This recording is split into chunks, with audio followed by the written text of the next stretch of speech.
Ladies and gentlemen, are you or a loved one looking for mobility and accessibility solutions in Sudbury?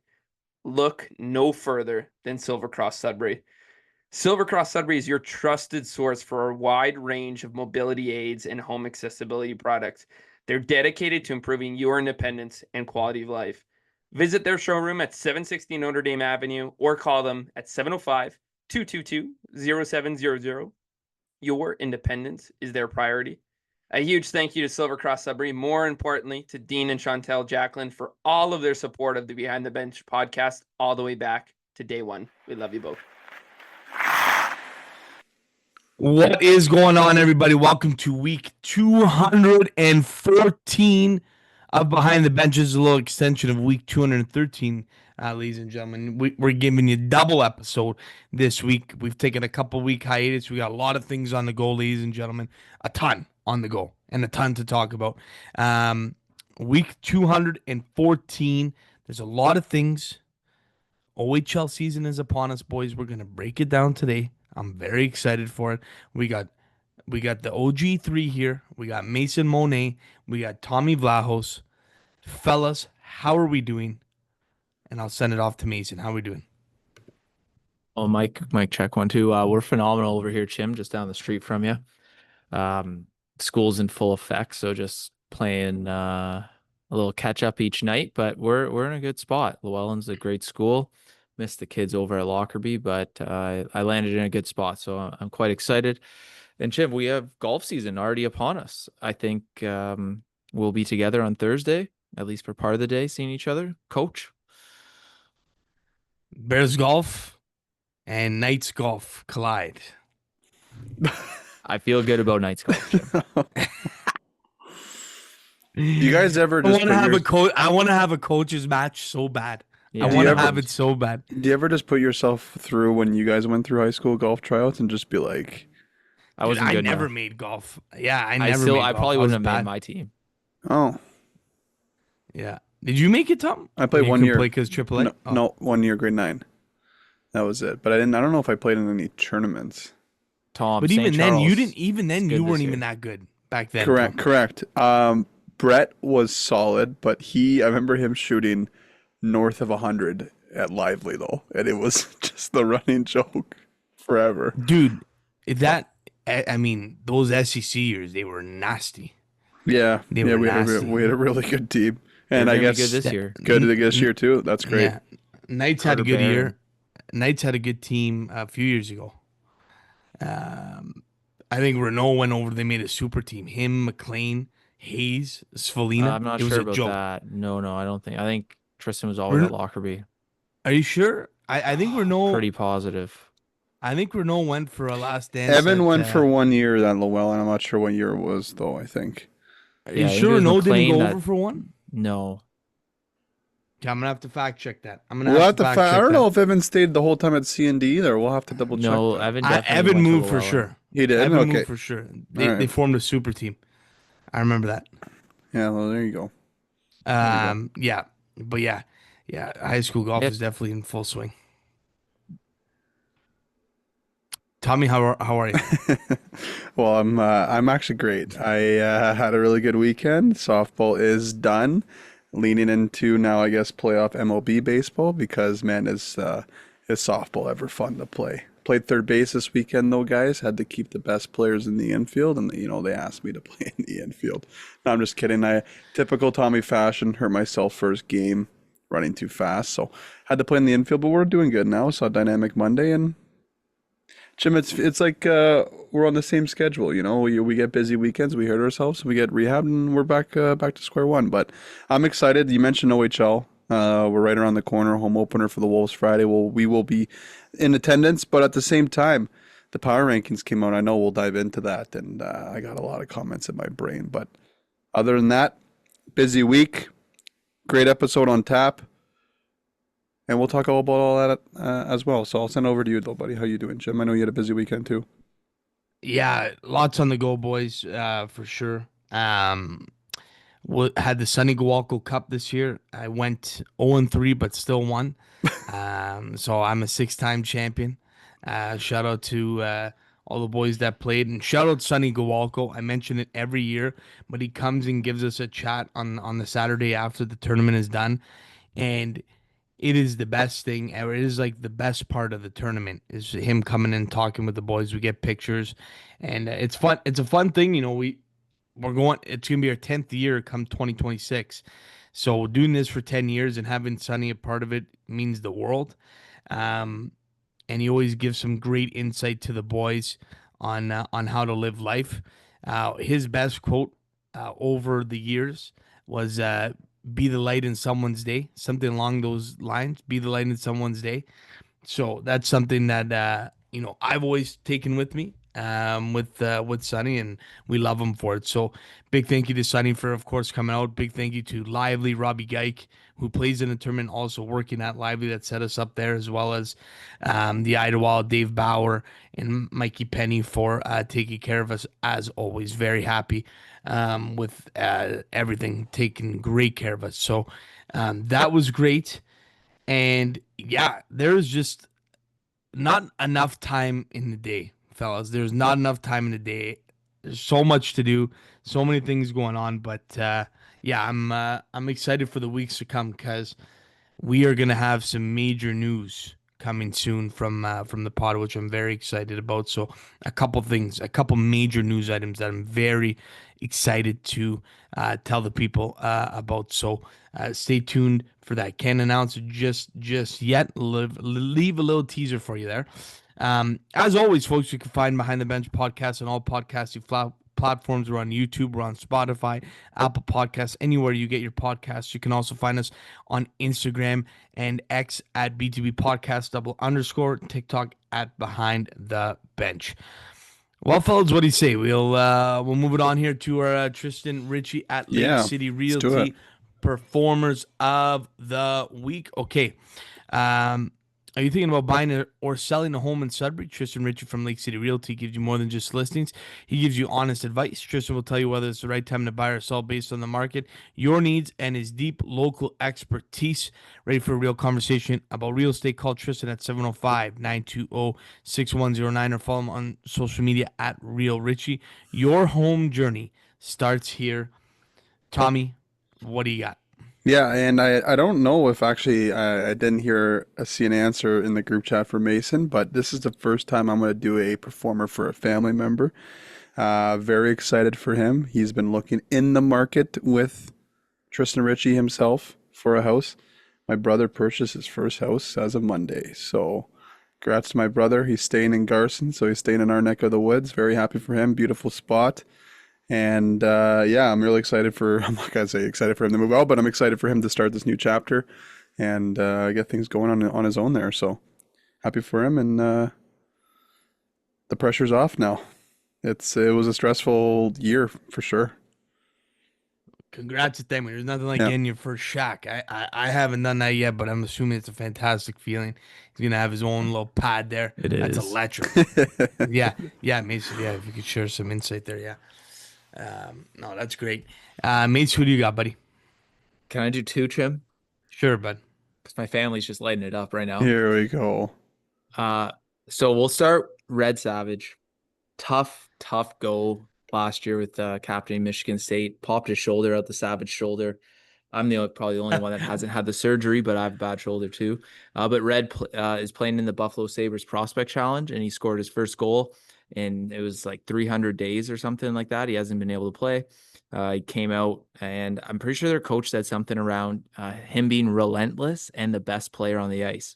So he signed his 2-year AHL contract, like I talked about last time I was on. But he scoring goals again, got an assist as well. But that also leads into his younger brother, Rory, playing in the GOJ, the GOJHL.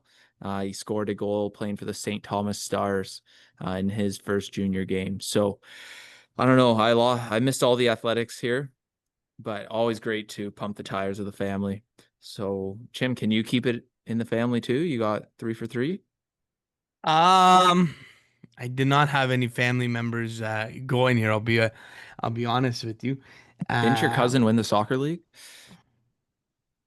Which one? Mike's lawn care. Oh, you gonna go there, Mace? You gonna go there? Shout out to Mike's Lawn Care. They finally got it done. 4 years they couldn't beat the BDU. So congrats to Mike's Lawn Care. I'll give it to them. They were much better, and they definitely deserved it this year. They came to play in the final. So shout out to my cousin Massimo Moroni. He finally got it. And you can't win them all. So if I was gonna lose to somebody, that's fine. That's good with me. Don't worry, Mace. I'll get you back. I got two though. Ethan Burton, fellas. Ethan Burton, rookie for Laurentian University Golf. He also, I believe, was a Llewellyn Knight last year. Can confirm. Mace? Yeah, Can he confirm. was supposed to help coach our golf team this year, but he made LU on Well, Tuesday. no kid. Yeah, he's too busy winning tournaments. His first tournament, his OUA debut in Guelph, shot 7 under 64. It was a par 71. 7 under 64 to win the Guelph, I believe it was the Guelph Invitational. So Pardon? big shout out to Ethan Burton. Yeah, shot 7 deep. What the hell? The Guelph Kickoff, I believe, is the name Guelph of the tournament. kickoff. Dude, Yeah, how about Northern Ontario golf, man? let's go. Like it's electric. yeah, that's awesome. This is my first reaction of it. I had no idea. Yeah. I thought you were going to 7 say deep. 70, like, what's 7 deep? 7 deep. Tom, and they also played in a 2-man with he played in a 2-man with one of the Sally brothers. They won Ryan? the lowest score on Sunday. Ryan, question mark? Does that make sense? Ryan or Connor, I think. So I think they shot 9 under, Tom. 9 in under the scramble portion of 2-man. the 2-man. Yeah. We didn't even talk about that yet. I know. About the 2-man. Yeah, We haven't recapped that yet. yeah. But yeah, 7 under, Ethan Burton. Big shout out to him. Also, staying on the golf course, fellas, one of our favorite characters to ever come out of this podcast, Donnie Martone, guys, won the Canadian Senior Amateur. It's a 4-round tournament. The only player under par on his home turf at Crimson Ridge. You couldn't write a storybook better than that.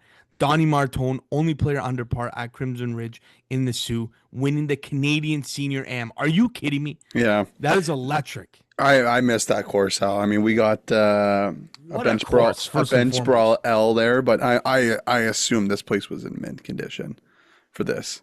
For this, for sure. 4 days in a senior event, like, man, I can't even do that at 25 years old. So, like, Only guy Donnie's under par, Tom.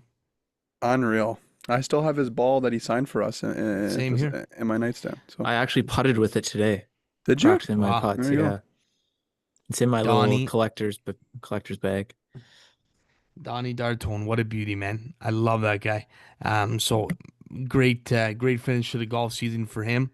And a great start to the OUA golf season for Ethan Burton. Before we get to the Corny's Bulletin Board, boys, we got a lot to talk about with a very special person. Matt Poitras joins the podcast, ladies and gentlemen. He has gotten into Cinefest with his film he directed and produced the Bruce Peninsula. Very excited for that. That comes out as you're listening today, folks. As you're listening today, it'll be out. Bruce Peninsula, go check it out at Cinefest. When's it airing, Tom? 9 p.m. 9 p.m. Cinefest. And that is where, Tom? at Silver City. Silver City? Yeah. Silver City. So that's great. And, ladies and gentlemen, Paulie Vlahos is in the film making a In the 5-minute cameo. Yes. Apparently. Yeah. So very excited to see that. And we had a great chat. This is kind of an off the board chat for BTB about filmmaking. So this was fun. And without any further ado, we're going to send it off to Matt Poitras. All right, ladies and gentlemen, on BTB today, we're thrilled to welcome a fresh new voice in Northern Ontario cinema. Born and raised in Garson, Ontario, this individual is a homegrown talent who's quickly becoming one of the most exciting names in the film scene. His feature film debut, The Bruce Peninsula, is airing at Silver City as part of the Cinefest International Film Festival on September 18th at 9 p.m. And it all started with the passion for storytelling and a little twist of fate. Please welcome to the B2B podcast, Matt Poitras. How are we doing? Dude, great. Thanks for having me, boys. This is really cool. I just found out about the pod not too long ago, and me and Tommy go way back, so Full this is circle a moment, good man. reunion. Yeah, exactly. Exactly. Well, let's Excited Right to back chat. to Yeah. basics. yeah, let's dive right into the movie. Like, obviously, first question, like, what's the film about? Tell the fans about it, and how did the idea really come to you? Yeah, so it's a road trip movie. It's all like set in Northern Ontario. And, we even nickname the cities and whatnot, and famous locations, because there's lots of stuff in Sudbury, but not a lot of stuff that's about Sudbury. But yeah, so it's called the Bruce Peninsula. It's about two half brothers who meet for the first time after their father passes away, and they go on this road trip across Northern Ontario to visit famous places that they both shared separately as a child with their dad, and they're just going to spread his ashes because in the will he wants them to meet. That's like his last wish. Wow. Okay. Cool. And how did the idea come about to you here, Matt? The idea kind of was like secondary, honestly. It was like it's part of like a longer story, but is I was at the point in my career where I was like, okay, well, I need to either make a film right now, or I need to, like get a job, or like a higher paying job. And I was like, yeah, I can't do that. My brain's not for that. So let me just try to like make this film. And, it was everything kind of lined up. And yeah, I actually had just taken my girlfriend at the time, a year before I started making the film. I had taken this trip to the Bruce Peninsula, and we drove down to Manitoulin Island, and then we stayed there for the weekend and like explored and stayed in these really cool places, and did all these cool trails and stuff. And then we took the ferry across to the Bruce Peninsula, and it was so scenic, and it was such a good time. And I was like, maybe this is my movie. So I kind of like backwards reconstructed, the idea in that way, where I was just like, I have access to this stuff. I know I can do most of the stuff for free or for really cheap. So like, what's the story inside of that? And funny enough, the initial idea was like I was watching the Barbie movie in the theater. There's like this like scene of at the I don't know if have you guys seen the Barbie movie? I have not. I have No. not either. I have not either. The classic.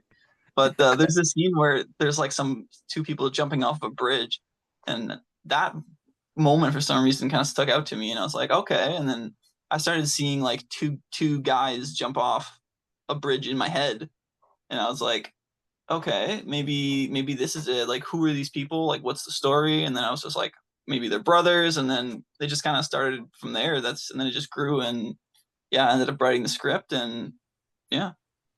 That is wicked. That is so cool. And I guess how does it feel, to see this film come to light and now gonna be hitting the big screens on the 18th? How does that feel? Dude, I don't know how it feels. I'm just ready to be done with it. It's been like a year and a half for like just this project, and like I'm ready to move on to the next thing. But it's definitely like cathartic for sure. Like it's Yeah. kind of sweet. Like I honestly don't know what I'm going to be doing with myself, after the premiere, after it's done and done. Like I'm actually still working Mhm. on it right now, like to this day, just tinkering away, perfectionism, Okay. whatever. But Yeah. yeah, it's gonna be pretty awesome to show it, especially with like all my friends and family, all like gathered in one place. So That's gonna be cool. That's awesome. Yeah.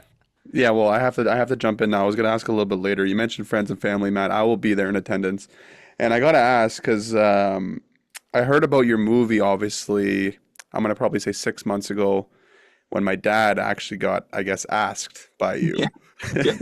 How was he in this whole situation? Because he drove, I believe, 2 hours to go film for, I think, a 5 minute clip. Like, how long is he in this movie for?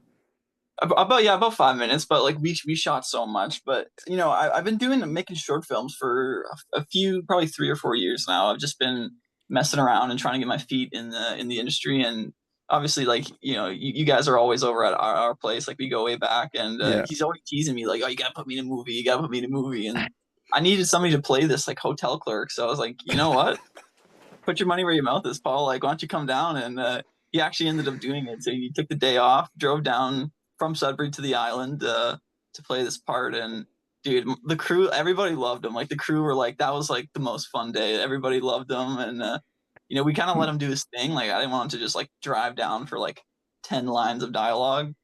So I was like, we'll just film a bunch of extra stuff, and he had so much fun too. It's actually funny. It was supposed to be just a quick back and forth, like, trying to move the story along, but because I wanted him to improv and like get the experience of actually like being in a film, he started just like doing his own thing. He's like, "What if we did like this, and then like this happens after?" And he's rolling with it, and like that's actually in the film. Like, there's this whole bit where like the kid pretends that he's, or I'm pretending that the kid is deaf, so I can get some sympathy, and I can get like a discount on the hotel room, and like, Paul came up with this whole funny thing where he like gives this captain's hat to the kid and like tries to do fake sign language, and like it's such a great moment, and definitely one of the highlights. He was a blast to have. I'm No, really that's happy. awesome.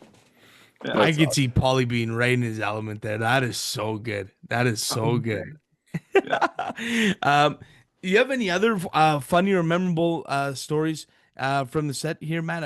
I see a couple here about maybe the Chichiman or the gum tree. Yeah. We're definitely up to a little bit of no good on this trip, 'cause that's kind of the beauty of shooting in Northern Ontario, is like we're not used to these huge like productions other than like Shoresy and stuff, but that's in town. But like out in the sticks and out in, like these smaller towns, like they've never seen this, so you can get away with whatever you want. So we uh we shot on the Chichimon Ferry. You never asked permission or anything, but we just let it rip, and like, dude, it was fun. Like, we kind of took over the whole the whole ship. We were even on the deck of the ship. Like, my producer is like on the other side of the railings, like filming us, and it was, yeah, it was the whole thing. The gum tree is a funny story too. So I don't know if you guys ever done the Cup and Saucer Trail on the island. Mhm. Yeah, I have. Yeah. Yeah. I don't know when the last time you did it was, but at the beginning there's like that old stump with like hundreds of pieces of gum stuck on it. Okay. Yeah. Well, so I went back to scout it, just to make sure everything like looked good before we shot, and they had taken it down. So I was like, damn it, like I'll have to, you know what, it's fine. Like, I'll make my own gum tree. I'll start a new one. So I started a new one, and then I go back again just to make sure, and it was taken down again. Oh So no. I ended up making it like 4 times. Like, I went back the third time, and that was a funny story too, because we picked up this Irish hitchhiker who was stuck in South Baymouth, because it's totally shut down at like 5-6 p.m. Like, nobody really lives in South Baymouth. It's in the business. It's like a ghost town, and this poor guy is stuck there, and it's raining. So, and he wanted to get out at the Little Current. So I was like, hey, well, I'll take you, but you got to come with me and help put gum on this tree. So it was just me and this random Irish kid, and we're just like sticking gum on this tree. And he's like, "What are you guys doing in Canada? Like, what's going on?" But yeah, so, and then obviously on the day too, so we were hoping that one would last. We go back to the trail when we're actually shooting the film, and it's gone. But thankfully I had like packed a ton of gum, because I didn't want that to happen. So that was like a really funny moment that the whole crew kind of bonded. Like, we were all like sticking gum on the tree, and then like everybody was being a baby about touching other people's gum. So the lead character Dexter, his mom, it was just like, I'll do it, and she's just grabbing everybody's gum and sticking it on the tree, and like, to make it look old, we threw like sand and like dust at it, but it actually looks great, and it looks authentic, and I'm happy to say that it's still there to this day. And I see on Facebook pages and stuff that people are taking photos with it, and reminiscing, and like typing out little stories about how they used to put their gum on the old gum tree. So There you go. That is awesome. Well, Yeah, I we'll love that. we'll make a post on the pod, Matt, and say make sure this thing doesn't get taken down for you. yeah. Oh, um, what would you say your biggest challenge was like throughout this whole shoot of the movie?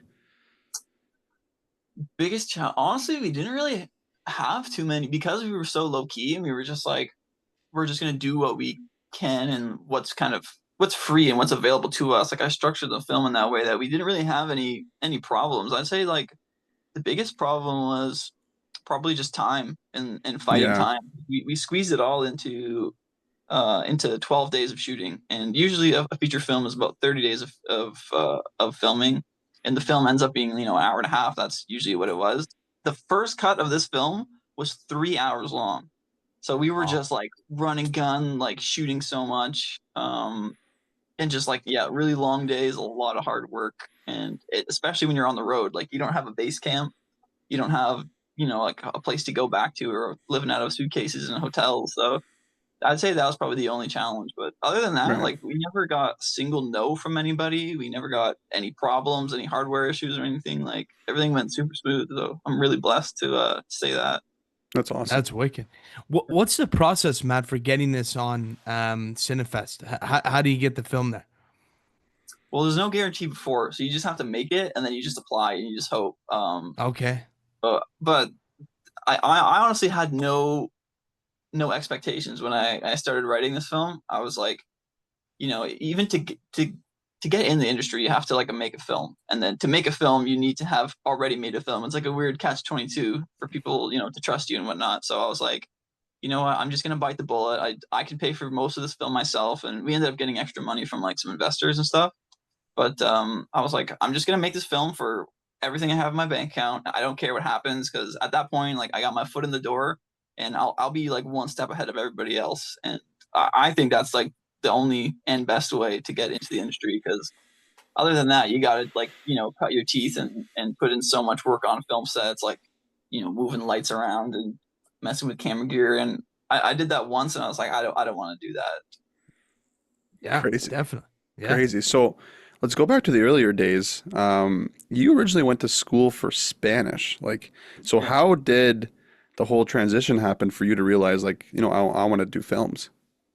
Yeah, it's kind of a weird, like, I didn't really choose to do it. It just kind of kept film kind of just kept presenting itself in front of me. Like I did photography before I went to school when I was like 18, maybe 19, and I mean I still do it to this day. But for a while, I was really really into photography, and doing that, you're always interacting with film people, and I wasn't really so interested in it, but they would like my stuff, my work, my photos, and say like, oh, it's very filmic or whatever. And then I was at a point where I could have gone to school, or I could have started a career in some other field, and I didn't know what I wanted to do yet. So I was like, you know what, I'm just gonna go to school, and they'll give me some time to think and see what I want to do. I obviously me, I've never been like one who likes school or has been good at school. So I was like, let me just take a bird course. Let me take Spanish. So I learned Spanish, did 3 years in that, and on the last day of my third year, they gave me a paper saying like, you're not going to be able to graduate this program because it got cut from Laurentian, because there's this whole insolvency thing going on. And it sucked because that was like the one course I was actually good at like my whole life. Like I was doing good speaking Spanish, and I got screwed. But at the same time, I was also taking a minor in film, just because it was like, oh, this is an easy thing. Like I've always loved movies, obviously photography. So maybe it'll just be a quick course that I can get some good grades in. And I made a few student films in those courses, and my film professor actually, like in front of the whole class, he screened it, and he was like, "Are you in this program, or are you just taking a minor?" And I was like, "I'm just taking a minor." He's like, "You need to be in this program." Like he really saw something in it, and he really pushed me to join the program. So I took an extra year, joined that program. I was fully ready to just restart and do get my major in film. And then of course the next semester that program gets cut too. So I ended up graduating with a double minor, but like, it is what it is. I've never used my degree in the film career anyways, but it was just so serendipitous. And then that kind of left like a weird taste in my mouth after graduating. And I wasn't ever that passionate about it. It just kind of came easy. But funny enough, my dad was talking. He works in insurance, and he was talking to this client, and he can see that like he has a film company, and he's in a film business. And he was like, "Oh well, you should meet my son. He's into film." And it was the most crazy encounter, because my mentor Matt Segang, who's the producer on this film, he went to AFI, which is American Film Institute in LA. It's like the most prestigious film school in the world. And he just graduated, and he came back because he wanted to start a film scene in Sudbury. And I was like one of the first people who kind of joined him on that path. Like I remember the days where it was just me and him in a Zoom meeting, like, how are we going to do this? How are we going to build this up? And so I just kind of followed him, and yeah, that's how that all started. I kind of got it all handed to me. I got lucky. That is wild, eh? That is Yeah. crazy. right? It's all just timing, and wow, the rest is history, as you could say. That is so cool. Were there any like particular films that inspired you to get into filmmaking or influenced the way you film? Yeah, I actually love this. This is a great question. I've kind of already had my inspirations for like what I like to make, but like how to make films was it was so funny. Like that Barbie story I was telling you about when I saw the Barbie movie and I had this image. At the same time, I had watched this film called The Puffy Chair. You guys should check it out. It's a very similar to my film. I kind of copied a lot of the ways they made the film, but it was the same story where these two brothers and they wanted to make these movies, but nobody would help them. So they just took their life savings, like 15 grand or whatever, used like a crappy camera, like no tripod or nothing, like super guerrilla style run and gun. And they just made this film, road trip movie. And I'm gonna say I honestly didn't steal anything from it. I watched that movie after I started writing my movie, Mhm. but like everything just made sense, and I was like, this is a clear example that this is totally doable. So definitely their stuff, the Duplass brothers, Mark and Jay Duplass. I owe like a lot to them because they were a clear example. Like I'm not just going into the void and trying to do this career with no promise of results. Like they've done it and it worked out for them. So I just kind of copied them. Cool, cool. So take us through like the process of making a film from beginning to end. Like obviously there's probably a lot that goes in. The time frame, like you mentioned, is ridiculous. It's not your routine, wake up at 8, come back at 5 type of thing. Not a Like, 9 to 5, yeah. not a 9 to 5. Like so in the best way you can, Matt, like explain to us like the beginning to end of a movie.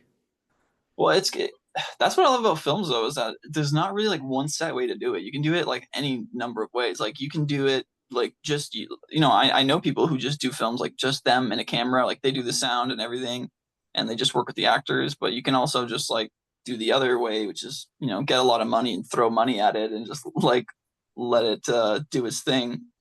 But I mean, generally speaking, it's so there's kind of like three phases. There's post-production or pre-production, which is kind of the planning, phone calls, getting the insurance and casting your actors and all that. And then there's the production, which is the actual shooting of it.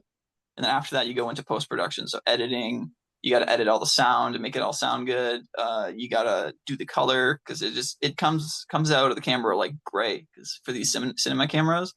So you have to add your own color and make it look like how you want. And then there's all of these final touches. So it's definitely a huge crazy thing. But yeah, like there's not really one way to do it. Every film has its own life and it all falls into place in its own way. But I always say it's a marathon. It's not a sprint. Like it takes a long time. It's really not as hard as most people think. It just takes a long time, and you just gotta stay motivated and just keep doing it. For sure, for sure. Okay, I know some people are gonna love this line, especially our dads, because I'm gonna go sports related to you here, Matt. Like when it's kind of similar to when our parents had to cut people from not making a hockey team. Like, have you ever had to come across like someone comes to try to be an actor on your film and they're just not cutting it? Like, how do you go Yeah. down the line of like you're good, but we'll see you next year type of thing? Like I assume you probably had some people that aren't that good, right? But maybe just down the line they became better. Like how does that go for you? Well, I was so it didn't quite turn out that way from my film because so I had made in my first short film that I made we had a kid actor who was in it named Dexter, and he was like so passionate and he loved it and he was like really really excited and he really I could tell there was that energy, like he really looked up to us, like he was willing to do whatever on the film set. So when I came up with the idea, I was like, I'm just gonna hire this kid. Like I don't have money, I don't have connections to get casting, to make a casting call and watch their tapes or whatever. And like I didn't want to go through that process, like you're saying, like being like, oh, you're not good enough or whatever. Yeah. So I just went off a whim and just called him up, and he was totally down. And it was nice that he was the same age as the character. But I'm currently going through that right now though with having to pick people and whatnot. Because I'm actually producing another film in October, another feature film that my friend wrote, and he's gonna be directing. This one's called The Faltered Dreamer. So, and it's tough. Like we get like you get hundreds of tapes of people, and every single one, every person you want to like them. You're like, oh, like just why can't it be just done it a little different so I could use you, or and whatnot. But it just, you got to kind of have tough skin in that way because Yeah. you know it's a whole conversation I've been having myself lately. Like, can you really help somebody to get to that next level, or is it all like ultimately up to them? And like, do do you even give a part of yourself to help somebody go up? Because sometimes you help them out, and it bites you. Like maybe they're not as motivated. So it's a interesting question. I'm kind of in between on my answers lately on how to deal with all those feelings and whatnot. Yeah, no kidding. Yeah. One person comes to mind, Tom. We did go into the film industry once or twice on this podcast for us. Colton Gobo, who's our age, who went to St. Charles with Shane and yourself. So that's a name. That's a name right there, Matt. He is phenomenal. I'm not sure if you've heard of him or his work. He is phenomenal. Yeah. Yeah, I've been Yeah. talking to my brother about him a lot. I'm planning to meet him really soon. Hopefully, I actually might see Yeah. him at the fest. I don't know if he's in town, but I've heard really good things. We have really great actors in Sudbury. It's just, Yeah. I mean, we get into. I'm sure we'll talk about this later, but you know, there's just no like direct career ladder for anybody to climb in Sudbury. Um, so it's people aren't as motivated in Sudbury when it comes to acting. But when somebody really is passionate about it and they just kind of supersede all that, like that guy you just name dropped, like Mhm. we all notice those people. So I'm really keen to meet them. Yeah. Yeah, for sure. And that kind of goes into like obviously like you mentioned, Matt, like the next question. Like where do you see, the Sudbury film scene going in the next, 3 to 5 years? Where I think it's gonna go is probably just gonna stay the course it is right now. I mentioned briefly earlier about how most of the productions in Sudbury are their kind of donor productions from other places that they just shoot in Sudbury because it's cheap. And obviously the government has some awesome funds set up like the NOHFC that pay or that pay a large portion of the production to come shoot in Sudbury because it is great though. Like a big Hollywood production like Resident Evil a few years ago. They come to Sudbury, they get to meet everybody in Sudbury. People get paid, which is awesome, but it doesn't really do anything for the people who want to start their own projects and forge their own path. Which is where I ran into a lot of problems. Well, that's why I made the film because it was never going to happen in Sudbury. I was never going to meet somebody who was just here for a few weeks from Toronto or from the States, and so yeah, that's why I did mine. But you know, I think that is where it's probably going to continue. I would like to see more people kind of follow my path because you know we have an advantage of knowing the area and having all these connects and like my film cost like $60,000 and for a bigger production or somebody who's not from Sudbury and doesn't have the know-how or like the northern spirit of like let's just go in the woods and film this kind of thing, it would cost them a lot more, like millions, to make a similar film. So my hope and my dream for Sudbury is that they take a chunk of that money that they're giving to these bigger productions to lure them to Sudbury to shoot, and they give it to people who want to start their own grassroots films. Because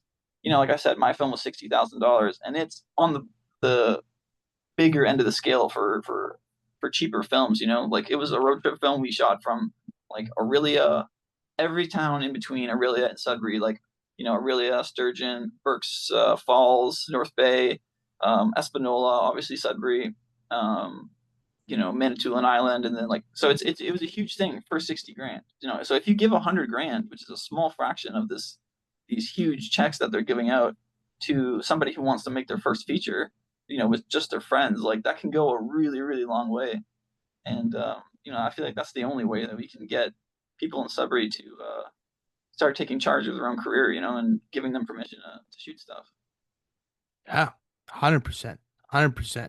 And I guess if there was one thing or, or a piece of advice you'd want to give maybe, aspiring filmmakers here in Northern Ontario like yourself, listening that maybe, want to pursue this path, I guess, what's a piece of advice you'd give to them?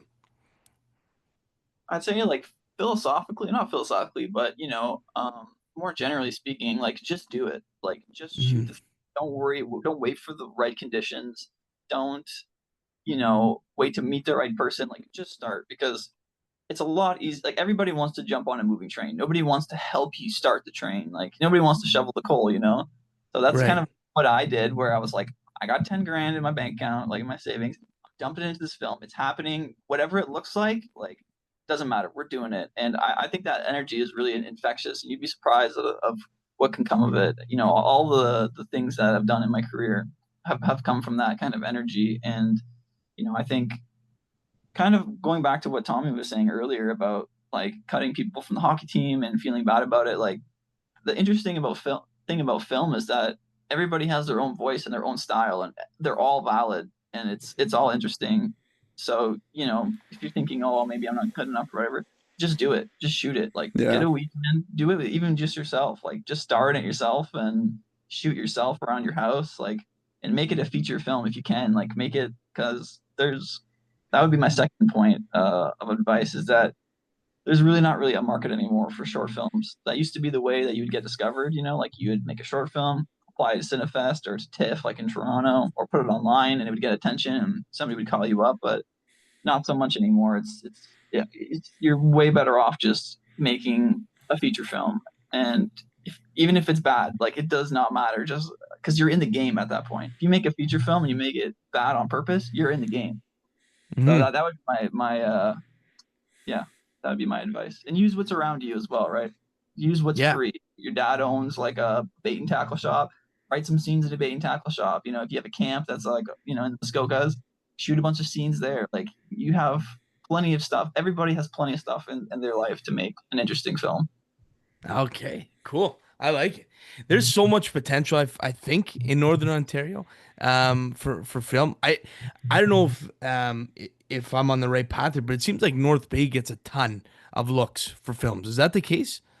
Yeah, I think it's about 50-50. Same, like we get about the same in Sudbury. It's like it's anywhere in the north they get the same, Gotcha. tax credits. Like you get a big chunk of your production budget back to the producers and whatnot, for shooting up here, which is really good.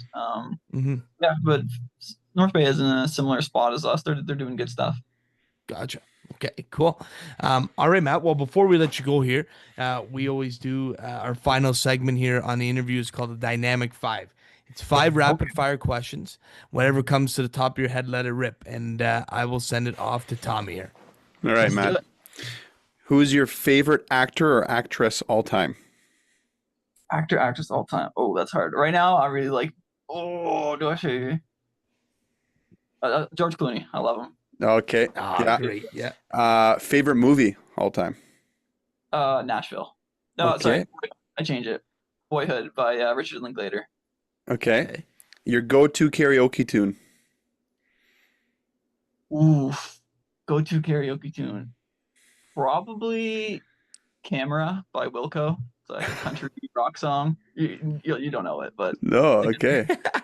Country rock song. Okay. I'll have to give that a listen. Dream travel destination. Anywhere in the world, where do you want to travel to? Japan. Wow. Japan. And last one, your go-to Sudbury restaurant. What's your favorite Sudbury restaurant? Dude, it was Oscar's Grill. Oscar's was great. Man.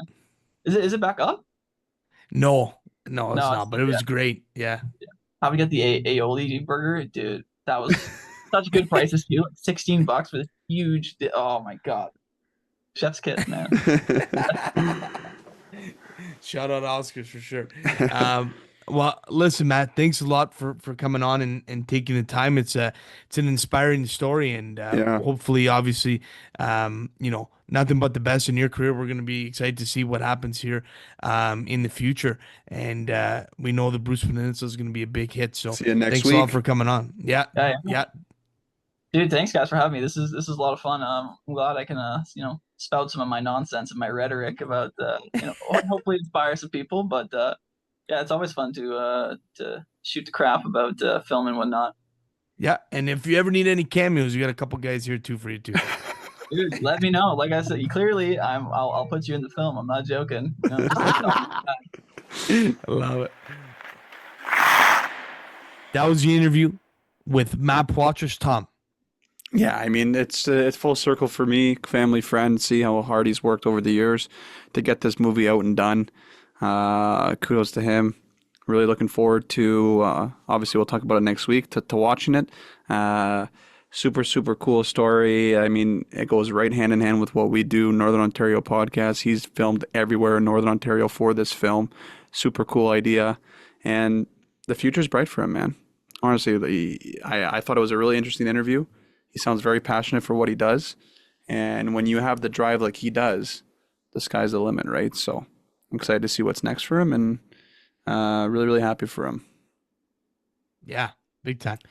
Yeah. I think the sky's the limit, like you mentioned, Tom, for Matt. Very exciting times, and we love seeing people from Northern Ontario chase their dreams. And kind of Matt mentioned that quite a bit about kind of just taking the ball and running with it. So kudos to him, man. It's electric. It's wicked. Well, let's get into the Corny's bulletin board. Off we go.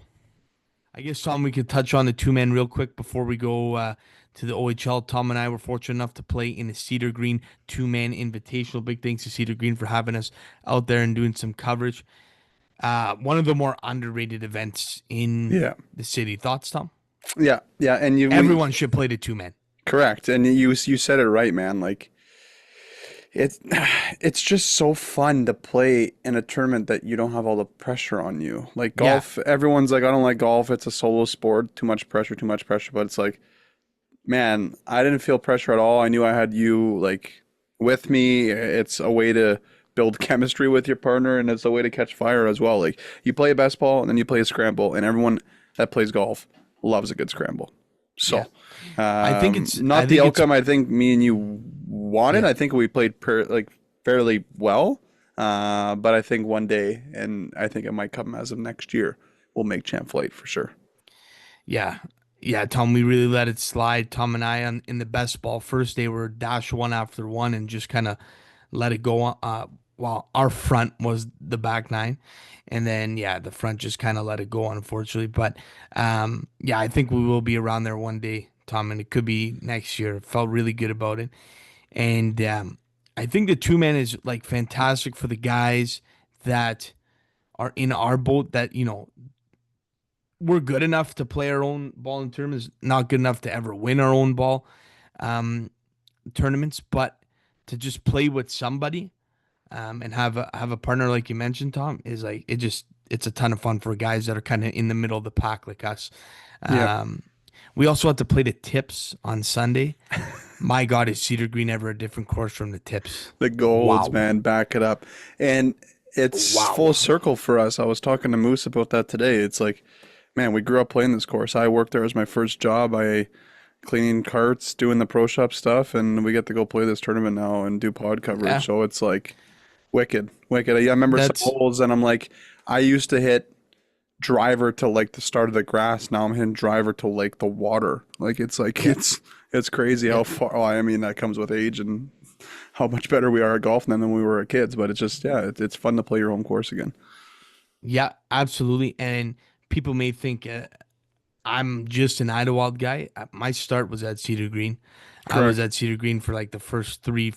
You're kind of an ID guy, though. You're not. I am an ID guy now, but yeah, you don't have that my roots though. But no, you still. No, my roots are there at Cedar Green. My roots are there at Cedar Green. Absolutely, it's where I started. Yeah, I wouldn't say you're like a confident, cocky like Idlewild guy. Like, you're not. You know what? You are roots Cedar Green. I'll give you that. Chin, there's some guys that roll around there that only love the Idlewild. I mean, we love every other course. Are we still talking about a golf tournament you guys lost? Because I won one this weekend. Yeah, at the Idlewild, shooting minus 40. At the Idlewild, playing my own ball. Thank you very much. Shot minus 36 event, with my team. 36. Stag. 36. Minus 36. Yeah, but for people that don't know, there's black flags that are in difficult pin locations that count for lower points. And I chewed them up. Yeah, and you chewed them up. Did you actually go get some, Mace? Did you go? Oh, yeah. I hit every black flag, Tom. Wow. With no more than when a I bogey. do those stags, I can't do the black flags, man. I don't like five putting. Like, it's just Tom, like we went to a playoff hole on hole 10. They put the pin at the top left corner of the hill at the very back, and the losing scores on the other team were 10s. People were going Wow. up, then down, then up, then down, then up, then down. A playoff. Yeah, playoff. It's kind of electric for a stag. Yeah, It was. I hit the putt to win, so no big deal. no big deal. No. And then I followed that up That's- making 7 bogeys on men's night. Two 2 birdies out. I won 2 skins. I'm on a heater, Jim. There you go. This weekend. Me, you, Tom. 4 club Storybook. challenge. That's what you want to do? I don't know if Jim, can you swing that Sunday? I saw your text that I don't know if you answered that you can swing that or not. I think I could play Sunday. Yeah, I don't see that being a problem. Do we have a time in there, Mace? Because like, hey man, football's at 1A, and I don't know if Survivor Pool's on the topics here, but I'm Yeah, playing we're gonna 36 have to holes talk on about Sunday. that. That's crazy. like, I need to play 7 more rounds. Oh, to get the 35 and a I half. think. Yeah. Here, I'll do a. You guys keep talking. I'll do a live check. Back to anyways, Cedar we'll Green figure it for a out. second. Yeah. Back to keep Cedar going. Green for a second. Shout out to Wayne Lozier and his team there. The greens were some of the nicest greens I've putted on all year. I They think were ever. fast. I They think were ever. fast. They were still receptive enough, but difficult. But my God, were they fast and pure. Insane. Like, you got to love Cedar Green in that condition. Yeah, I love that course. It is the home base for Chim, for people that don't know. The reason why I still golf to this day is I chipped in on my 9th and final hole of my first ever round with Matty Moose. I think Alex Vendet was playing that day. Yeah, I chipped in. So my your first short ever game's day of still golf on good, eh? that, with a 9-iron. Yeah. Yeah, and Rob Matheson was there too. Is that when you Chucked had my the club. Is that when you had the P79 as a set back in the day? Yeah, it was Jazz Clubs. Jazz Clubs. Oh, yeah. Actually, that day I was supposed to play. I was supposed to use Zach Matheson's clubs because I didn't have any. And Woody, just the best dad move ever, pulled out a fresh new set when we got there. He had bought them, kept them as a surprise in the trunk. Just an all-time move. Wow. All-time move. Yeah. Mace, where are we at, brother? 29 rounds You're good. without the stag round and without my 11 holes at Cabot the Nest. Okay. Give him 30. We'll give him 30. 5 more. Give him 5 more, 6 Jim. more. 6 more. Call it 30. Called 30. All right. I broke 80 Yep. 3 times only this year. Yeah, it wasn't much for me either. Wasn't much. Are for me either. we making the executive decision? I don't know, Mace. You're in a wedding, eh? I was gonna say, are we all playing the invite next year? I'm in a wedding. Yeah. We are playing, Tom. Okay, we made the decision. To I play. have more We're fun pl- not playing the invite and just watching all the. It is way good less guys in Champ stressful, Flight. Jim. I will agree, but Oh no, sometimes Tom! Dude, do you see the We're- stress on my Tom. shoulder, Tom? Tom, are we killing? Like, what are we talking about? We're gonna do it. No. yeah, and I'll just play you a match and wax you. Yeah. Yeah. Okay. Imagine a pod member makes Champ Flight. Could you imagine? That'd be wild. It would be you, Tom. Yeah. Unless you Sure. keep playing the Red Blues on men's night. Okay. Joke. That's a joke. Don't hate the That's player, a hate the game, man. I'm That's up to, No morals. dude. I'm basically a professional golfer now for how much money I made at men's night. Okay, like so. Yeah, let's you're sandbagging playing Red Blues is a joke. be jealous. You can't make birdies on men's night. Okay, all right. Next, I Well, made yeah, birdie I'm on playing 6 the and 7 Blues. this men's night. Thank you Next. very much. 2 skins. Yeah, that's electric. I had a skin last And You Yeah, should be cool. making birdies. Yeah, you should be Next. making birdies from the Reds. Next, No kidding. I played one Um, round from the Reds. Okay, let's blue Reds. It's allowed in the men's night rules to do it. So Not a man of Yeah. honor. Not a man of honor. We got Okay. OUA golfers and D1 golfers in your group, and you guys are playing the Red Blues. Correct. their idea. Actually. Let's keep it moving, fellas. Tommy mentioned the survivor pool. Okay, did we get a pod pick in? Who BTB team BTB we don't pick? Mason. Hello. That was Mason. it's- Yeah. Yeah, but it's because I then entered my own pick. I never Okay. thought about the pod. I never went back on the pod side of it. I went Okay, in and made my own account and made a pick and didn't think about the pod, which got is it. selfish. I know. I apologize. But I truly thought Roberto was taking ownership of our pod team. So Well, Roberto's in Yeah, another Roberto's country. Right? legitimately in Italy. Yeah, legitimately. I'm happy. Legitimately. I'm still in. I got the Jags in week 1, and I picked the Dallas Cowboys that won 40-37 this week. So that was a sweat fest. I'm still in it. And I believe a lot of people still are. I don't think there has been any upsets really. But we should maybe see some coming up this week. I have my 13-week plan set out, graphed out on an Excel sheet. I think I'm gonna have to throw it in week 12 just so I don't win our own pool. Okay, well, I mean, when else are you ever going to choose the Seattle Seahawks? Choose them this week on home to the Saints. So there's my early prediction to you fans. I had the Cowboys, like many people in the pool. Yeah, me too. Yeah. Yeah, what a sweat fest that game A was. tie, I was almost going to text the rules. A tie is an out for us now, eh? Yeah, it ties it Correct, out. yeah. have Oh to my win. God, man. Do you see that overtime? It was painful. Awful. It was painful. That And kicker's unreal. I'm 0-2 in fantasy, by the way. Just Me too. It's not good. I know. It's like It's not very good. concerning. Joe Burrow out for me, Mace, too. That it's terrifying. That's concerning. I put the claim in for D Jones. Let's see There if you I go. get Hey, me him. too, Tom. Same exact scenario. Let's see if we get him. This week's pick, sponsored by Don's Pizza, is Cleveland losing to Green Bay Packers. Green Bay Packers is going to be the pick. If you want, I think Yeah. the Green Bay Packers, they are Might win it so all. legit. Yeah. That Tucker Kraft, tight end. Oh, what a player! What a player! This team is that team is unbelievable. And it's you had all Micah defense though. Parsons. It's all defense, man. My God, Micah Parsons, man. What are we talking about? I'm motivated, Micah Parsons too. Very Yeah. motivated. Big time. So Big time. Bills look good though Yeah. too. Bills look good though too. The Bills, yeah. The Bears If stink. you've already picked Green Bay, another good pick would be Kansas City this week.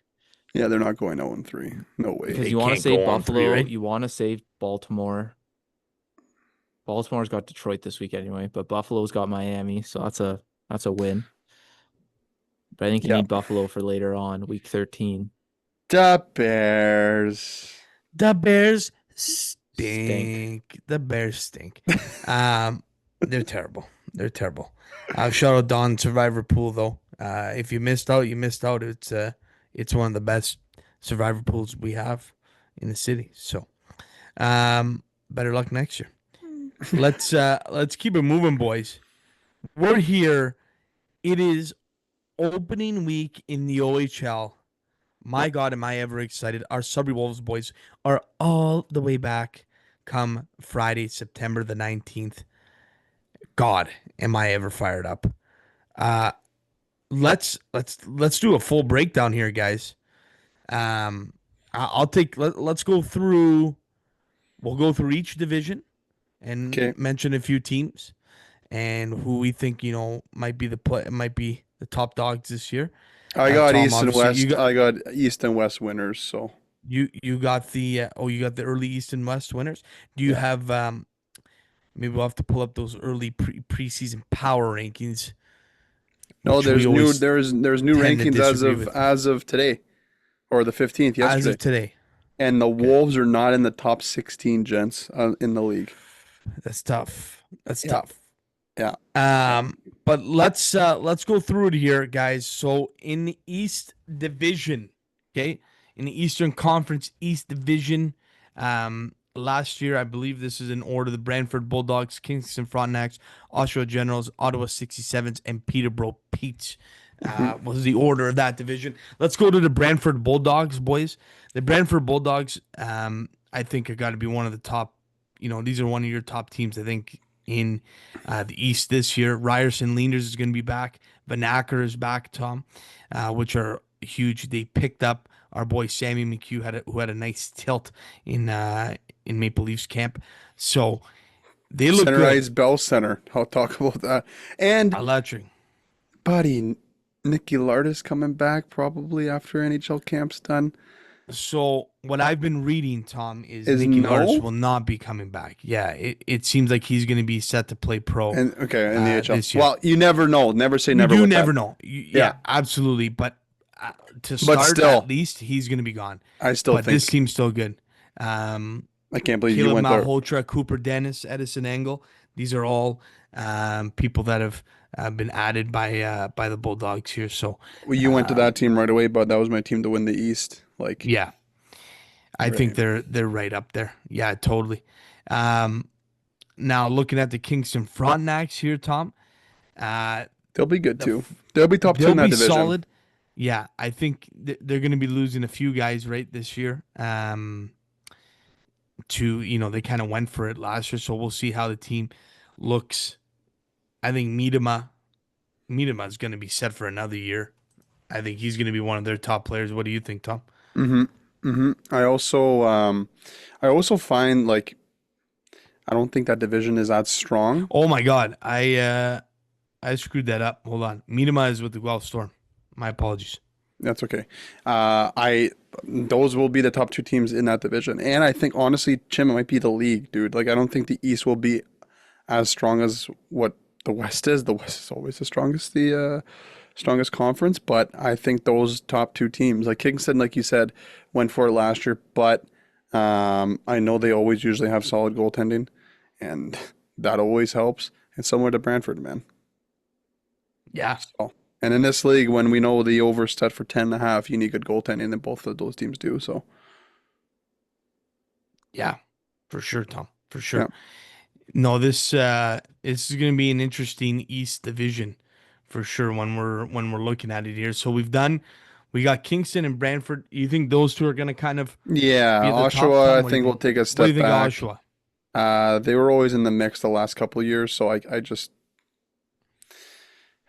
they're due to take them. Like I'm not going to say a huge step back, but they're not going to be as good as the other 2 teams in that division, in my opinion. Let alone the next other team, Peterborough, like you mentioned. They're still really young. They'll be exciting. They'll score a lot of goals. I just don't think they'll be like a really good playoff team just yet. Yeah, I think they're going to lose a lot of guys, right, Tom? We're talking Barlow, Beckett, Seneca, Richie. Oh, you're Like- talking about Oshawa, correct? Yeah, sorry. Where were you at, Tom? No, I was just saying with Peterborough, but Oh, Oshawa, Peterborough, Peterborough. yeah, sorry. Yeah, I was talking about Yeah, both. Yeah, you're right. But back to Oshawa. Those 3 and Oster. He's going to be gone as well, right, Tom? He was in OA last year, right? Jacob Oster. So those are big missing pieces. So you got to imagine Oshawa is going to take a step back, but we'll see heading into to next year. You never know. You honestly year's- never know. Yeah. The O is always crazy like that. Ottawa 67s, Tom. You got to think the Ottawa 67s are going to take a step this year. They've added a lot of young talent. Maybe I don't know. You're gonna have to replace Pinelli. You have Brock Chitteroni, who's Northern gonna boy, be Northern boy. The 2nd or 3rd overall this year correct. in the draft. And then obviously Jasper Kuta, who's coming in from the Finnish import. So it's gonna be interesting. And The you have 67s. I know what I guess your opinion is on this, but you have I'm not gonna say world class. You have a really good experienced coach there, Yeah. so you can never count that out in We'll this get league. those guys in line. Yeah. Yep. Yeah, we'll get those guys in line for sure. Yeah, I think Ottawa's due to take a step. Maybe them and Oshawa trade places at the top of at the middle pack of that division. Sorry. Now looking at the Peterborough Petes, Tom, is this the year that they do take a step? What do you think? I alluded to it when I was talking about them in Oshawa. Like I think they're scared there to score a lot of goals. I don't know, man. Like if you're not like a London or like a Kitchener, that's always good. Like Peterborough won not too far long ago, Al, and when a team that's I'm not gonna say as it's harder for these type of teams to retool. So I still think they'll take a step, but it won't be as quick as a London and Kitchener and Windsor. These teams take steps quicker than usual. I think Peterborough will be in the mix. I can see them probably like 4 or 5 seed in the East, maybe. Like that's a really good year for them. Playoff team, give them a 7-8 seed, possibly. Like I think they'll be in the mix just because they have such young first round talent. Like you can't disclose that. Like you can't hide the fact that first round OHL draft picks 2 years now with getting some experience will help them. Like these kids are they're not kids anymore. Like you have that young core, and you're also adding the first overall pick this year, Caden McGregor. Tom, we've talked about him a ton. Yeah. He tore up off, so he's going to be there this year, and It'll be exciting. He could make an immediate impact as well. And a few other guys to take a look at this year. I mean, guys, they have 3 second-round picks joining the squad this year. 3 second-round picks. Sorry, 2 second-rounders, and a first and 2 second imports coming in as well. Wow. So this team looks good and could definitely take a step. If there's a time to take a step, it would be this year, for sure. For sure. And I believe they traded Zach Bowen, right, Tom? Mm-hmm. Can you confirm that? I believe. Hold on, I'll confirm it. Yeah, they did. He went to Brampton. I remember him being traded there. So yeah, so there's the East Division. So Tom, we're thinking Brantford's still gonna stay the top of that. Maybe Kingston stays there in second, and then really from 3 to 5 is gonna be kind of a toss up. That's where we're at right now. You happy with that? I agree. Okay. On to our Central Division with our Wolfers, okay? Barrie Colts, Brampton Steelheads, Sudbury Wolves, Niagara Ice Dogs, and the North Bay Battalion. Barrie Colts this year, Tom, what do you think? Oh, man, they lost a lot of good players too. Would you say huge step back, Al, or just like not as good as what they were? Man, they went for it. I think it's going to be a step back. It has to be a step back this year. They really went for it, and they lost a lot of assets. When you lose an OA class like they did, they will be exciting as in a one-player spotlight. Keyshawn Aitchison, still there kicking it. Yeah, Bedouin's still going to be there. So you know what? Barrie won't be that bad. No, they'll have a couple guys, like top-end guys in the league, probably. Like Keyshawn Aitchison it will be the best D in the league, in my opinion. They're losing a ton, though. Yeah, they're losing a ton. You can't do it all by yourself, too, right? So, yeah, definitely, I agree, Tom. I do think the Colts do take a step back this year. I do agree. Correct. Mm-hmm. I think honestly, this whole division's a crapshoot. Moving on to the Brampton Steelheads, you lose Porter Martone and Jack Ivankovic, your 2 best players. And you loaded up last year getting Rakoff, who you're going to lose this year as well. Now, yep, they end up making a nice move to get Zach Bowen, who we just mentioned. So, I don't know, Tom, where do you see the Brampton Steelheads here? Can you ask me in a month? Like, it's so hard with these teams, man. Like, I'll be completely honest. I didn't watch any preseason or anything like that. You never really know with guys coming back from camps and stuff when that is.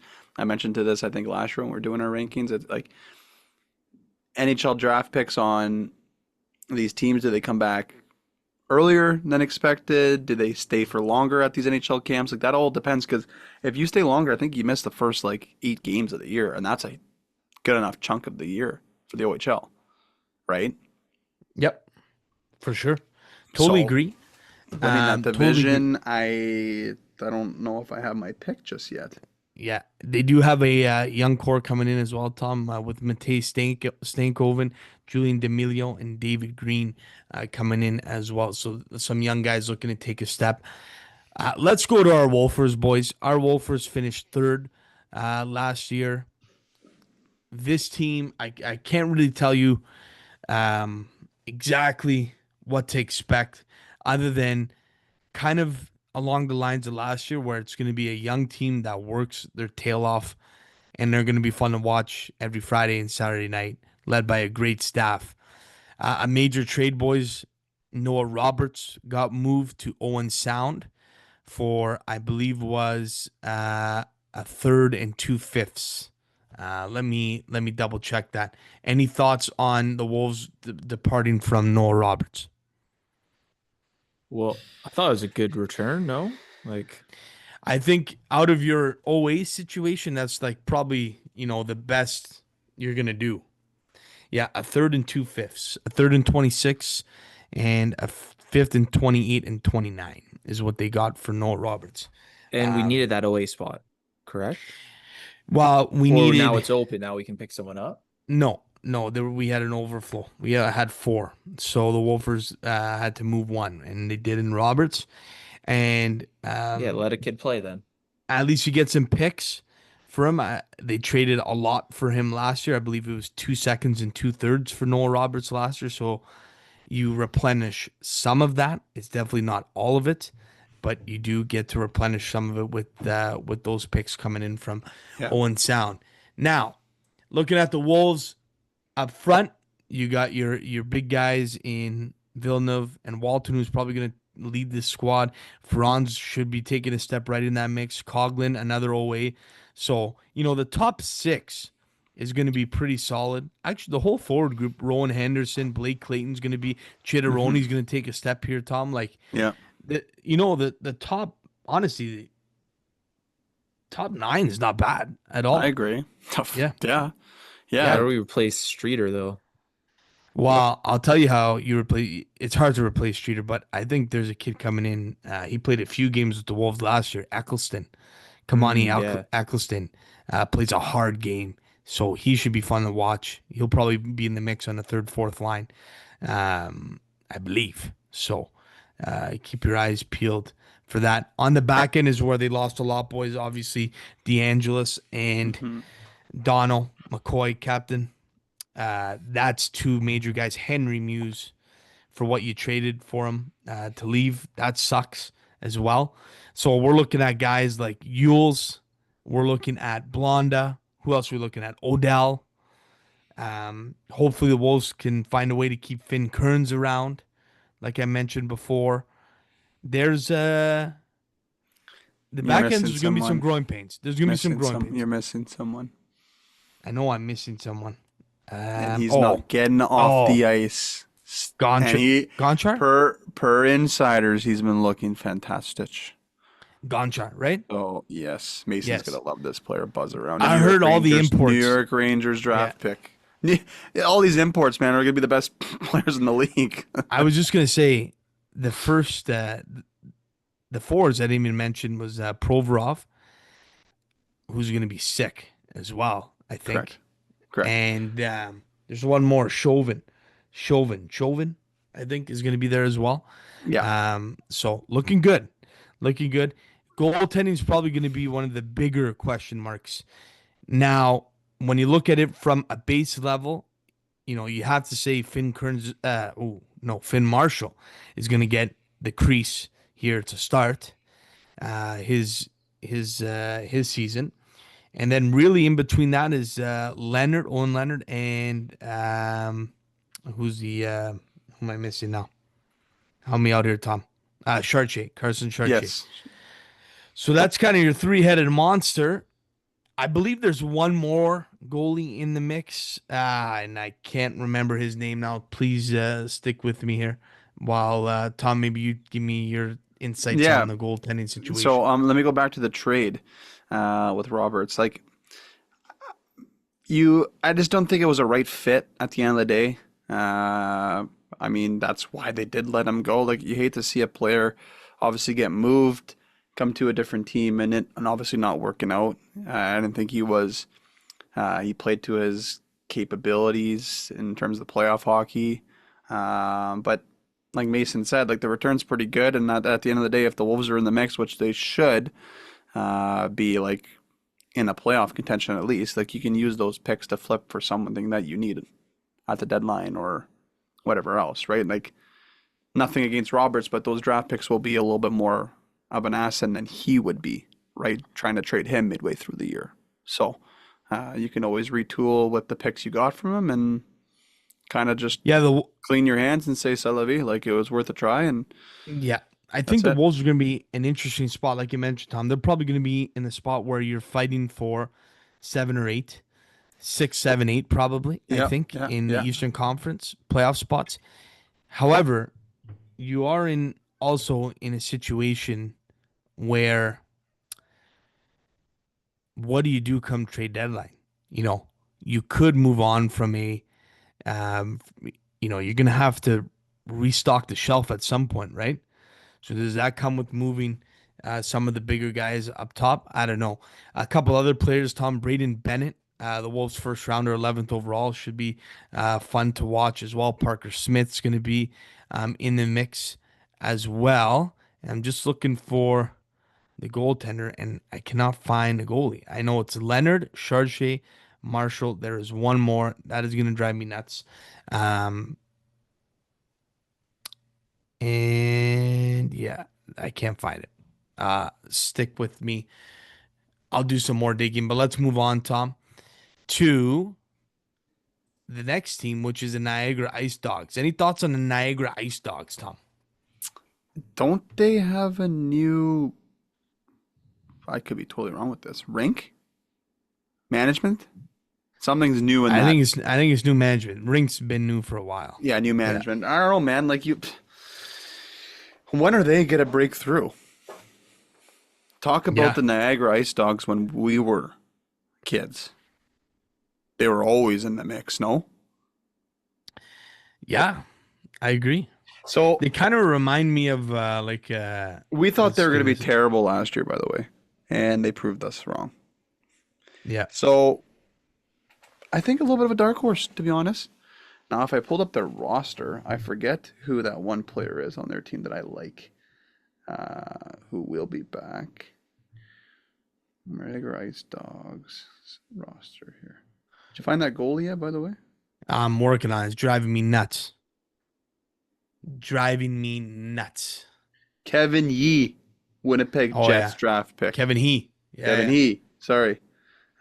He's solid. Very, very solid. He had a really good year last year for them. So, and I believe they have an import goalie as well. So hey man, it's a season of imports. That's all I got for Niagara. No kidding. Yeah. Yeah, I think they'll again, they kind of shocked us at the start of the year. I think they'll be around Rudebeck too, Tom. There, so like we could definitely see the Niagara Ice Dogs taking a little step here. Now, I think the team that's going to take the biggest step, Tom, I don't know what you think about it. I believe one of the biggest steps we're going to see is from the North Bay Battalion. Thoughts? Give me your reason why, and I'll explain, and I'll go against that. Well, because they got basically all of Barry's young core when they Okay. made all those moves. McIver is going to be back. So I think this team, North Bay Battalion, is headed in the right direction, and I could see them taking a step this year. Okay, I agree to That's that. my And thoughts. what's his name too? Came from, like you said, youngster from Barrie. Is it Moses? Love that guy's game. Yeah, he's a legit player and will likely be an NHL draft pick too. So, yeah, North Bay, I believe, will be the best Northern Ontario team out of the three we have. That's just my Yeah. opinion. Jason Tremblay is who I was looking for. Jason Wow. Tremblay for the Wolfers. There you go, Yeah. bud. There we go. Yeah, so definitely could see the battalion take a step here. Okay, let's go to the West now, Tom. Let's go to the West. Let's take a look here at the London Knights. I mean, they're the London Knights. Can never count them out. They lost never. lost a lot of players though. They did. A lot of What, points. Dickinson, They lost. Cowan, Bonk. Bonk. Think Bonk, right? Well, Unless he comes back. Unless he's coming back. I forget who their Yeah. OAs are. Barkey. Sam O'Reilly is done. Yeah. Barkey. Yeah. So, I mean, like you said, you can never count them out. They'll always have young up and coming guys, and Halton too, I believe, is done. So you'll, Jim, we're not going to sit here on this pod and just say they're going to take a step back because we know that's not going to happen. Yeah, they won't. They'll find a way. London always finds a way. Let's Yeah. be honest. Yeah. Okay, on the Kitch now, Tom. The Kitchener Rangers. What do we think? They're losing Jackson Parsons, who went to Clemson. No, not Clemson. Oh my God, I'm Clarkson. awful to Clarkson. That's the one. Wow. Clarkson, have a day, Tom. Have a day, Cham. Have a day. Have a day. Yeah. What do we think of the Kitchener Rangers, Tom? They'll be good. I think the power rankings has them pretty high. If I'm pulling up their roster,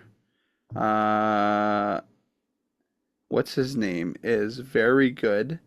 I like Christian Humphreys. He's a nice player. And what's his name? Jack Pridham. He's an 05 Chicago draft pick. So a little bit older in the league. He's solid, and as soon as you start seeing NHL logos on this roster, you know they're going to be pretty good. As well as another import draft pick, San Jose draft pick, Christian Kirch. It looks like he came from the Swiss league. So Okay. another projected goalie that's going to be pretty good. So he's committed to the University of Massachusetts, it says here. So you only got him for 1 year. So you know he's going to be giving it its all. So if you got good goaltending in this league and you got a few NHL draft picks up front and in your back end, man, you're always going to be in the mix. You need the Always. goaltending, man. You need the goaltending Yeah, so bad. You do. Also, one thing to note with the Kitchen Rangers, they are one of the finalists to host 2027-28 Memorial Cup. So watch out to see how they build their team for that. So keep your eyes peeled. Erie Otters, Tom. I think this all falls around if Schaefer comes back. What do you think? Mm-hmm. I feel like, this team's always going to be around. It's just a matter of if Schaefer is going to be around, and I am not sure if that is going to be the case. Maybe not even, definitely not the start of this year, I think. Correct. Not for a bit. I don't think actually till the new year, dude, to be honest. Yeah. So they'll be, relying on guys like Gabriel Frasca, Wesley Royston, Ty Henry, which is a 24 Chicago Blackhawks draft pick. So, yeah, we'll have to see what happens if Schaefer. I think Schaefer will come back. It's just when is the question. Mm-hmm. And then if you're Erie, what do you do from then? Okay. Owen Sound attack, Tom.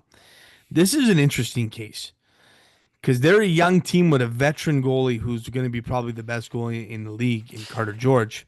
So what are they going to do with him? That's the question. What do you do with him? You have Pierce Bowie, who's electric. Great player, rookie of the year, and David Bedkowski. So they have a good team, a good young team. Now, what do you do with Carter George is the main question, Tom. Yeah. What do you do? And that's what management's been thinking all summer, man. Can you talk about the haul you would get from this team? Or from this trade? I mean, do you give it till Christmas? Do you ask the player what he wants to do? I think he's that. But you know what? It seems like these trades start happening earlier in the year. Well, yeah, because then he's gonna be gone for World Juniors. You gotta have a 10 to 15 game window to decide what you're gonna do. It's crazy to think that you have to know if you have it or don't that early, but that's the truth. Yep, for sure. You're gonna also have guys like Michael Deck and Cole Zurowski. Zurowski was acquired by Owen Sound in the trade deadline last year, so he should be taking a step as well. They also picked up Tom. We will not be seeing Jacob Therrien anymore wearing the North Bay Battalion colors. Yeah. God, was he ever a hard player to play against, small guy, but my God, he played hard. So he'll be there too. So you know what? Owen Sound will have some bite.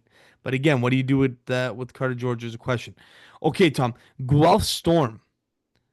This is another interesting case. A young team, really not sure where they're headed. It seems like maybe another year, another slow year. What do you think, Tom? Who's that? Sorry, the Guelph? Guelph Storm. Yeah, slow. Let me pull up their roster. as we're speaking. I just Miedema, so like I messed up in that Kingston breakdown. Miedema will be joining them. He got moved there in June, okay. as well as Justin Botno. No, they moved Justin Botno to Brampton. Sorry. So, it's interesting. It's interesting what this team's going to look like. Charlie Paquette, who I'm seeing here on their team, is 05's overagers now. Correct me if I'm outdating myself. So he'll be an OA on their team. He had 70 points last year. Like, it's such a weird combination. You gotta have good OAs. You gotta have good goaltending. You gotta have I get it. It's like a recipe for everything, but you have to have a good young guy. So Jim. These teams we've talked about have not broken through in a long time. It wouldn't surprise me if a team like this, if a team like Niagara, like is top 3 in the West, and they surprise all of us and they load up on the deadline. Like you never know, right? Yeah, and also you gotta remember too, a guy like Jet Luchenko could come back as well. He's an 06, Tom. Bro. So what do you do with that, right? Yeah. What do you do with that is a question. So you know what? Guelph maybe could surprise. They could surprise. Correct. Okay, let's go to West Division. Tom, again, this got to be a loaded division. The Windsor Spitfires, I think, Tom, are going to be obviously They're my pick. They're my pick to win the West, and you know why? Yeah. Liam Greentree? Yeah. Everyone's talking about Liam Greentree. Buddy, did you He see had him 119 points last season. You see him in his one preseason game he played? No. 4 tucks. Yeah, it's going to be a joke for him this year. Oh, my God, dude. Dude, we're looking at 150 points probably. Yeah, and they got Belchet's coming in his sophomore year, and he's coming out. He was injured for a lot of that season, so he should be looking to take a step. Yeah. This team. Yeah, they'll win the West. If Brotas comes back. Questionable about that, yeah. Questionable, right? And Jacob Holmesman played for the team, loves that facility. These guys are going to be living the best life. And when you're winning a lot of hockey games, it's a lot more fun to play. So I can see this team going win a lot of games, having a lot of fun. It's a hard recipe to break up when you're doing that. Yep. Taking a look at Saginaw, Tom. What do we think of Saginaw? Again, this is all based on really if their players are going to go pro or not. Especially Michael Meese, Zane Perek. You don't know, right? We don't know if they're going to be coming back or not. Zilkin will be there. Cloutier, as well as Carson Harmer. So, I can't see Perek coming back. What do you think of Sag? You think it? Yeah. What do you think about Can't see Meese either. Man, if you get those two back, you're top team in the league. Yeah. Like, you're talking about first-round talent here. Yeah, and then but it's hard to because San Jose is not that good. So will they keep Misa? I mean, they kept Celebrini, they kept Will Smith. Yeah, I mean, they're already young enough. Like, you can't field a team under 20 here, though. Like, that's also true. Where's Quentin Musty fit in that lineup? Question. Yeah, I don't know, man. Be interesting with Saginaw. It's all dependent on these guys, so they'll be in limbo for a bit. What do we think about the Flint Firebirds, Tom? Well, they lost half of our Sudbury boys. Collins gone, Kanyan gone, Mania, correct? Gone. Yeah. So, Sam McHugh, they moved obviously. Yeah. So, a retooling year, I would say. Because they made some interesting trades last year. They were like in a half buy. I believe last year. They did a half buy and a half sell. That's a scary situation. That's a scary situation to do. Yeah. Not sure what's going to happen there with the Flint Firebirds. Not sure. I'm excited, man. It's like we talked about it the last couple of weeks. It's exciting times with the new NCAA rule as well. Like, yeah. Man, it's going to be a really, really interesting year. 2 more teams, Tom. The Sioux Greyhounds. What do you think of the Sioux Greyhounds this year, Tom? I think they'll be surprising. Brady Martin. Brady Martin, baby. Gotta be, Like, right? yeah, well, he can't go pro. Fourth overall I mean, pick, correct? could, yeah. He Yeah. could if he makes the I don't, team, yeah. Yeah, but I don't is he making Nashville? doubt it. Doubt it. Potentially Doubt top it. five Yeah. pick these days, maybe. Yeah. Maybe he Watch out for plays the guys first like, 8 games and then comes back? Question yeah. mark, right? Watch out for guys like Callum Crosscreed, Travis Hayes, and Chase Reed. These guys are all looking to take a step this year. But again, I think this team's going to be built around Brady Martin Yeah, for sure. Interesting squad the Sioux Greyhounds have. Young as well. A lot of teams are young here, Tom. correct. And I think, you know what? That's kind of like what we're looking at here with the NCAA rule. A lot of these teams are just getting younger. Sarnia Sting. When have they been relevant last? That's what I A mean. few years ago. Ty Voigt year. You got to think they're taking a step, no, Tom? Eventually, like I again, it's these team. Well, no, they were good when Benny Goudreau was in net for them too. They were in the playoffs. They were pretty solid. It's these. I think we're gonna have a year of a team that has not been good over the years. Surprise us all. I'm not gonna say win the league. I actually don't even really know who they got, to be honest, Al. Like I don't. Everywhere Yeah, I've read, I a haven't lot of seen young anything about. guys. I've never seen A anything lot of about young them. guys that, yeah, a lot of young guys that we're looking at here would be guys like, who we're looking at, Beckham Edwards, Alessandro Diorio, Okay. fourth overall draft pick, Brenner Lemons will be, or Lemons joining the squad as well. You got Lucas Fisher on the back Yeah. end, St. Louis prospect. Second round pick signed too. Sorry, I'm pulling them up as So we you- know. So you know what? Like this team, again, it's a mix, man. Like you really don't know. You really don't know until we get out there. But yeah, I would say, Tom, there's maybe two out and out teams, and I think the rest is just going to be. Let's see what happens. What do you think Yep. Yep. in this whole OHL? I think there's maybe two or three out and out teams, and the rest is like Pick it could 'em. happen, right? It's going to be a pick 'em, yeah, for sure. Windsor, London, Kitchener, Brantford. For sure. Brantford. That's all I got in the Yep. East. Like, Yeah. Okay. Well, folks, that's going to do it for our OHL breakdown and our lengthy Corners bulletin board. Let's send it off now. Sticking on the OHL team. Our special guest, we teased it, tried to get you to guess it, but we got him on again, ladies and gentlemen. Please welcome Scott Barney. All right, ladies and gentlemen, Wolves hockey is back, and who better to have on here, Tom, than the person leading the squad into battle. In his first year with the Wolves, he went 32, 31, and 5, earned the Wolfers a playoff spot. He's also named head coach of Canada White for the U17 World Challenge this year. Big claps for that. Please welcome back to BTB, the head coach of the Sudbury Wolves, Scott Barney. Barnes, how we doing? Doing good, fellas. Thanks, Jim, for having me. And Tommy, it's always great to chat here. And like we were chatting about earlier, 27 degrees doesn't feel like hockey, but I know we're excited to get some games going here. Big time. Absolutely. How are we feeling headed into this year, Barney, year two?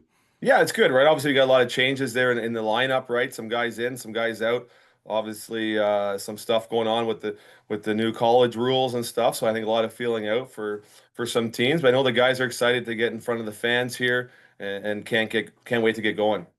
Yeah, for sure. That barn's going to be rocking come opening night. And obviously, let's take a look at your first year here, Barnes. How did you like moving here to Suds? How did you like the town, fans, and the rink overall? It's been great, right? I know my family loves it here, and you know what? Without a supportive family, it's hard to do these things. And you know what? My wife Tara and kids have adjusted really well. Love the school, love the town, love coming to the rink, right? So I think that's the biggest thing for us. And far as the play and the fans are passionate, right? The fans are very passionate, which is great. You want a passionate fan base. I think we have a passionate group of players here as well, and you know what? I think you got a passionate coaching staff that loves to make these guys better every night and hoping to put a good product out there for them. Barnes, did you notice much of a jump from your junior A like coaching days to the O?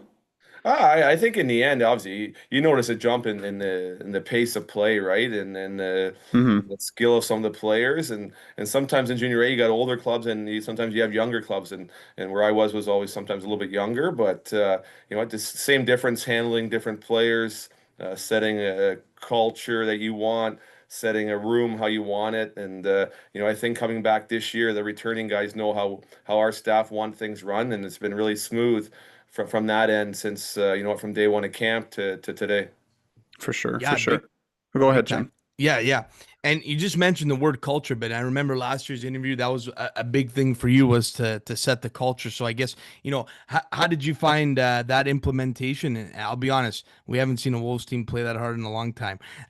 So I guess, yeah, take us through, that implementation of the culture when you stepped in here.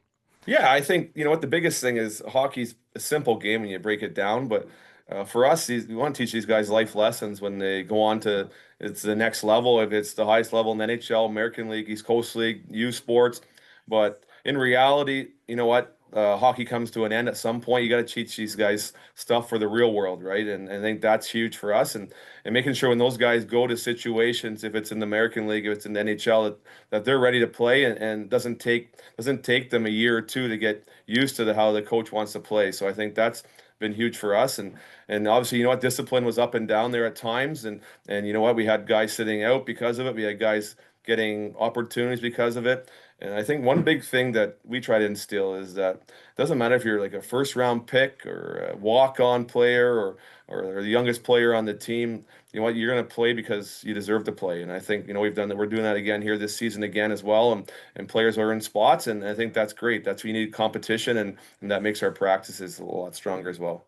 For sure, No, for love it. sure. Let's ask about the NCAA rule. Obviously, Barnes, that's huge news coming out in junior hockey. Does that affect you much as a coach, or do you kind of just roll with the punches as they kind of come? Yeah, in the end, you got to coach the players you have, right? I think Hmm. that's Right. that's a big part of it. Hey, these players now have an opportunity to play college hockey, play major junior. Obviously, the next couple of years will tell us if it's the right path or wrong, right? Some guys are ready, some guys aren't. Maybe some guys are pushing themselves a little early. I'm a big believer the grass isn't always greener on the other side. If you have a good coaching staff, you know what, and can develop you and get you ready for the next level, I think that'll keep bringing players here to Sudbury. Is there a point where guys can go? Of course, right? Some guys need to be pushed at a different level. If their guys are getting 120 points a season in our level, they need to be pushed a little harder, right? So I think that's okay as well. And if a player thinks that's the best for his opportunity, good, right? And we don't want to hold guys back, and we want players who want to be here in Sudbury. And in the end, if you're begging guys to play here, it usually doesn't turn out well. And that goes back to the culture thing again. We want guys that want to be here, and we'll coach those players. Yeah, no, you couldn't be more bang on with that for sure. And now looking into this year, from a player development standpoint, I guess two-part question here. Who do you see taking a step from maybe last year's roster, and who are some standouts from the new crop coming in here that's catching your eye? Yeah, good question. I think so far in camp, like Hudson Shitteroni's been outstanding for us, right? He's gonna Mhm. he's gonna take a top I six coached role him for before us. you, Scott. That's Oh, why there, I just there we I just go. wanted to I'll let ask you him all know. the tips then. I'll ask him what's the how to get him motivated. But no, he's a motivated individual. He comes to work every day. He's a guy that probably could have got some more minutes last year, but we had some guys that were just taking those minutes, right? But when guys went down, he stepped into those roles. He was a guy we went to when guys went down in the offensive role, and he's a guy I could see get drafted, a year later, like this year, and he's a guy that's him and Provorov have seen a good connection here early on in the preseason, and he'd be a younger guy that's a guy that people watch for, and Bennett, our first round pick, is a very smart, cerebral player, two more 200-foot centerman that plays the position well and is always in the right areas. I think on the back end, I think Trevor Odell's had a big summer. He's moving better. He has a little more physical edge, a little more muscle to the body. So I think he's a guy that can take another step. And you got Clayton and Henderson, who were great last year as rookies, and I think that will take even bigger steps here. And we're hoping the three overage players and Ferran, Coughlin and Yules too, right? You need that leadership from those guys, and obviously the guys that are coming back from NHL camps when they do get here. Hopefully they bring that experience into our room. How those guys work every single day, and they can lead by example in our practice here. Yeah, love it. big time. What's the expectations as a team, like for the team as a whole? Sorry, going into Yeah, this year. like obviously, hey, you always want to make the playoffs, and like I know, like we don't like to get too far ahead, even practice planning. We're kind of day by day Mhm. or week by week on it, and hey, we want to win every game as much as the fans do. That's kind of our expectation is to win every game. Are you going to win every game? Of course not. So if you can plan for that and hopefully get their guys in the right spots and positions in our lineup, hey, good things can happen. So I don't like to set like, hey, World Cup champions. Hey, that's the end goal for every team in the CHL, and it should be. Obviously, hey, we have a big changeover in players. You lose 3 defensemen that played 28 to 32 minutes. That's a big loss in the back end. But in the next breath, we got 3 08s that are going to be great players down the road and maybe right now. And you know what? Are they going to make mistakes? Of course they're going to make mistakes, and that's our job to make them better so they don't continually make those mistakes. And same up front. You know, you lose. There's a lot of scoring lost up front, but then you got guys coming back that have experience, and you got guys that want to earn pro contracts. You have guys that want more time on the ice, and I think the opportunity is there through our lineup, and we're always pretty good at rewarding guys who deserve it. Yeah, for sure. Seems like there's definitely a lot of opportunity coming around for this squad, big time. What's your take on the new tarps, the new jerseys, Barnes? Oh, yeah, How do we like sharp, them? looking Yeah, sharp, yeah, right? The guy's been having them on the kind of the gear underneath the helmets and the pants on this week and the gloves. So I'm yeah. sure the fans will be pretty excited to see that. You know, there's a lot of fans that have been around for a long time that seen those green jerseys, so they look pretty sharp, right? And I think there'll be a lot of merchandise sold on those once people see them. So Yeah, yeah, yeah, excited. I you're think the right. boys are excited, Yeah. right? Something different. It gets them going, and I know the fans will be excited to see it as well. Oh, that's awesome. Yeah, I love it. I love it. Now, Barnes, we know you have quite the regimen here, sunrise to sundown. So I guess take the people through, what a day in life looks like for Scott Barney here. Yeah, usually up pretty early. I usually get to the rink before 6. Like to get a quick Great. workout in. That's important for me. Is you know what? If I expect our players to be in good shape, I better be in as well. Mhm. So we get a quick workout. Usually, me and Barry here pretty early, getting a workout in, and get if I find it helps for the mind. Then we get into some video and usually have that prepped and ready to go. The players get here. Usually goalies are on 8:30 or 9 a.m. So players are here by either 8:15 or 8:50. Usually do a quick, a 3 to 5 minute video. That video is usually based off, systems that we implement. And that day could be our forecheck. So we're showing clips from the NHL or showing clips from our own team, getting them kind of dialed in. And then we go on for our practice there. An hour 20, an hour 30, depending on the day, depending what we need done. Guys usually do some extra work with Desi and Gove, getting themselves ready to play, right? Could be wall work, could be different things. Usually, then the guys usually work out, or the other guys go to high school, and Killer usually puts them through a grind workout, gets them ready to go. Mondays and Tuesdays, a lot of times we'll have a second ice session, so the high school guys come back on 3 to 4, and that's the time after that when the high school guys work out. So those kids don't have much time to get in too much trouble around here. They're usually pretty tired. Yeah. They sacrifice a lot of weekends, these guys, and then in the evening it's phone calls. It's like getting video prep ready, talking about different players. It could be development for guys within our organization, right? And so I think it's pretty much a 24/7 kind of job, right? But you enjoy, you're doing something you love, right? You're helping these athletes get better, and I think that's a big thing for our staff is the more we put in, the more we can get out of our players here. For sure. Scott, I got to ask you about your first initial reaction last year when Chimino did the pregame speech. Give me your thoughts on that. Yeah, he gets the boys going, gets the boys fired right up, I think, right away. I was worried we might need a defibrillator there, but I wasn't too sure. But he gets It those was boys close. going, right? It's good. He was 1-1 last season. Was that my correct? Yeah, I don't know if Yeah, ever, 1-1. we don't have a good record though. Yeah. Like it's But he I got don't him know. a first Sucks. win last year though, so it's good. Yeah. I heard about the past, but we got him a big win early in the season. Like we'll have to get him back again this year for sure. There you go, Jim. I There you love go, it. Jim. I love it. One more before we go to our dynamic five here, Barnes. Like we mentioned in the intro, you got named to Coach Canada White here for the 2025 U17 World Challenge. How did that opportunity come about, and and take us through that. Yeah. Yeah, it's just a process you go through with Hockey Canada, right? And obviously, hey, there's a lot of great coaches for them to choose, and it's an honor anytime you can represent your country. So, we had a 10-day camp there in the summer in Oakville. It was great there to get to know the other coaches that you're going to work with, and GMs and staff, and you get to evaluate. There was 4 teams of players there, so you got to evaluate that. And I think Hockey Canada puts their list together and gets your team for you. And I'm excited to do that. I think it's it's always an opportunity, like I said, to represent your country, but also good for our players as well, right? There's things that can bring back to help our players and the organization. And I said looking forward to it. And I think we have a really good staff of coaches there with myself. And it's be gone there end of October, middle November there for a few weeks. And I have all the faith in our staff here in Bear and Des and Gove to be able to do a great job while I'm gone. Yeah, for sure. And we know you'll be keeping a close eye for sure. All right, we'll move it on now to our last segment here before we let you go, Barnes. It's a dynamic five rapid fire questions. Whatever comes to the top of your head, let it rip here. So I'll send it off the top. All right, Barnes. What's your favorite hockey stick of all time? Favorite hockey stick? It has to be maybe the Sherwood. Was it the 50-20 or 20-50? Like it was. I used to have that, and when I played junior in Peterborough, it was black with a white blade. But that was my favorite stick of all time. Okay. There we go. What's your favorite drill to run during practice? Favorite drill to run? Huh. We like a lot of small area games, but also I'm big on breakouts. We almost start every day with your breakouts or a small area game. So if we can't get out of our end, it'll be a long season. So we got to get breakout and get guys in the habit of getting out of our zone. So that's big for us here. I love that. Okay. On average, how many espresso shots do you go through per day? Oh, espresso shots, a good one. Over underline could be 4 or 5 on those ones.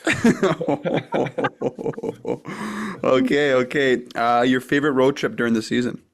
Favorite road trip. Obviously, I like getting back to Peterborough, right? Played there before. We used to do Peterborough, Kingston, Ottawa. It's a good trip. You get into there, get in the cities, and then you get into Ottawa on your day off. And I think the players really look forward to that. And I think that's kind of tends to be mine as well. Okay.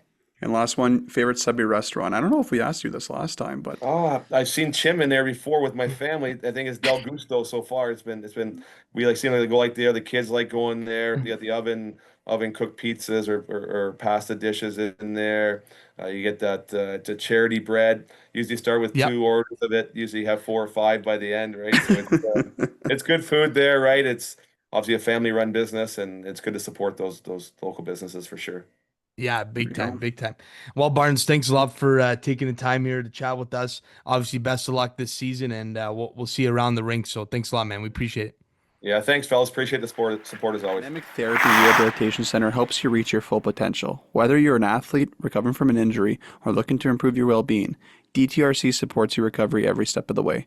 They offer services like athletic therapy, physiotherapy, massage therapy, chiropractic care, strength and conditioning, trigger point injections, on-field care, and ACL rehabilitation. Visit their brand new facility at 2095. That is 2095 Armstrong Street in Sudbury.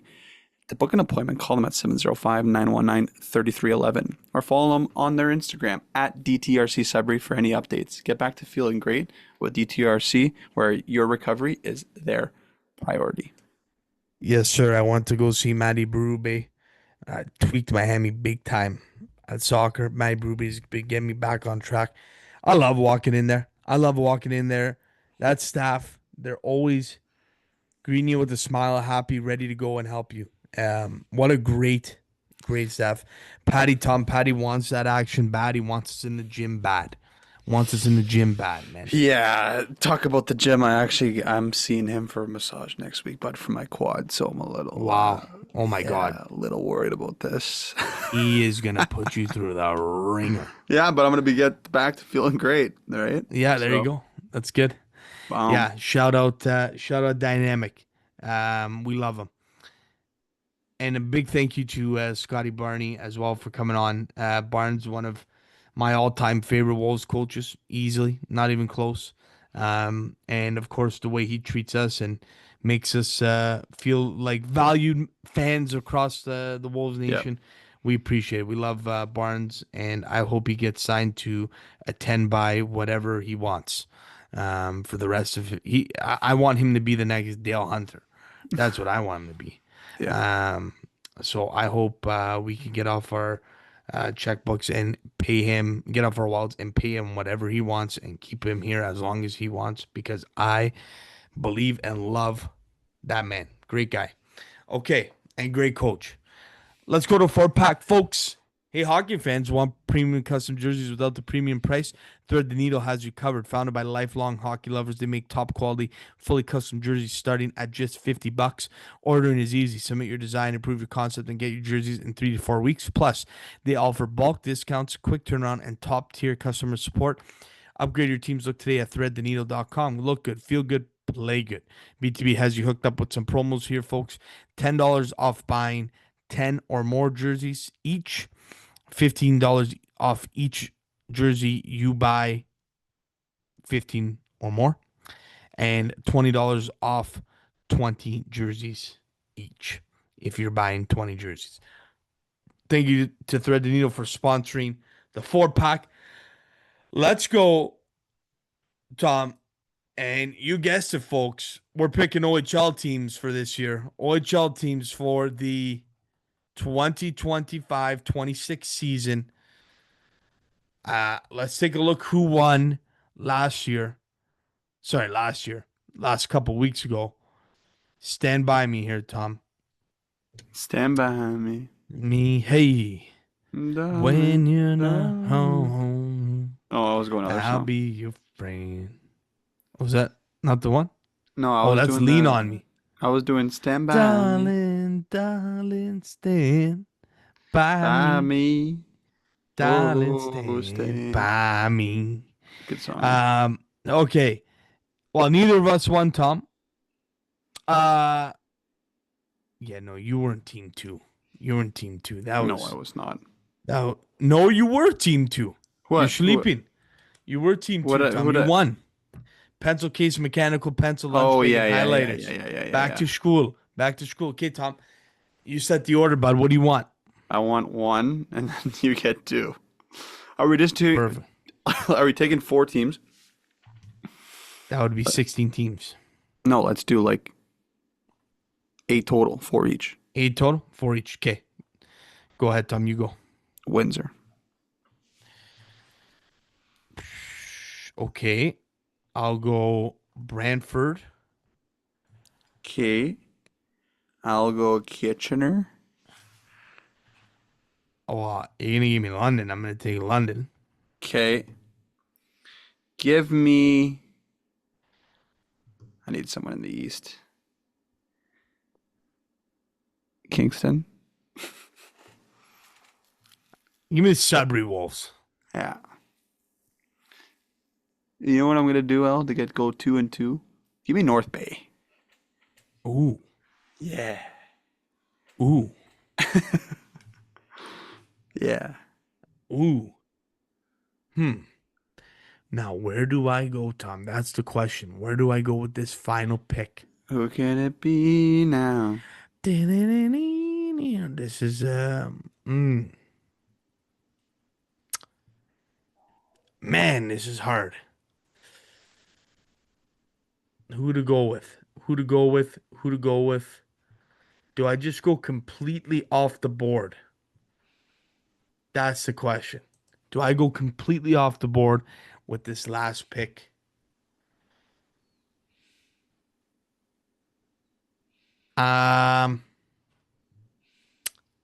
You know what?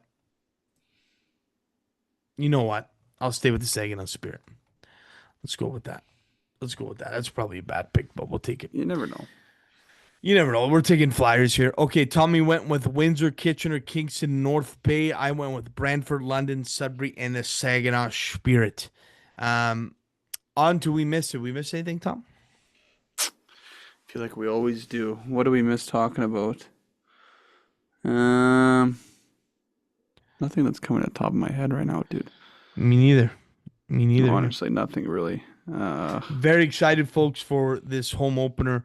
Wolfers, obviously, we're very excited for the OHL season to get back and going. Fired up, very fired up. So, with that, folks, that's going to do it here for week 214 of Behind the Bench. Thank you to Scott Barney and Matt Poitras for coming on and chatting with the boys. And that'll do it. We'll see you for 2:15. Love y'all.